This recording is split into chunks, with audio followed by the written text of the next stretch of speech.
11 years ago, when Facebook bought WhatsApp by paying a huge amount of 19 billion US dollar, since then the people of every country of the world were asking the same question. How Facebook will going to earn from this platform? Finally, WhatsApp has become money-making WhatsApp. WhatsApp is loading up with a new feature called user-based interest ads on the platform, targeted by your metadata. Yes, you hear it correct. You could be trading your privacy and the peace of mind for that green icon. After 16 years of ad-free messaging, WhatsApp is now showing ads gradually, sneakily, and right in your face on the Updates tab.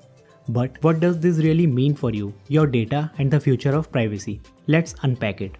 First, status ads. Just like Instagram stories, WhatsApp will insert ads between friends' status updates after you scroll through a few. Second, promoted channels.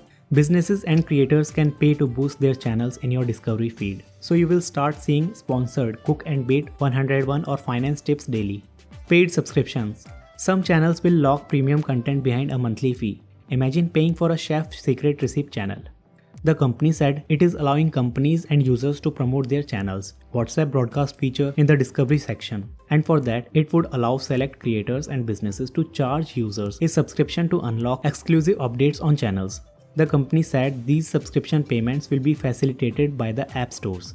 However, if you exclusively use WhatsApp for direct messages and personal group chats, you could avoid ever seeing ads. It won't read your encrypted chats, but it will use everything else it can. Country, language, channels you follow, usage pattern. This turns WhatsApp from a pure chat service into another node in Meta's ad network. This is not a minor update, it's a wake-up call. Your favorite chat app is changing in a way that could affect everyone's privacy and experience. At the end of the day, WhatsApp is a part of Meta's advertising empire now.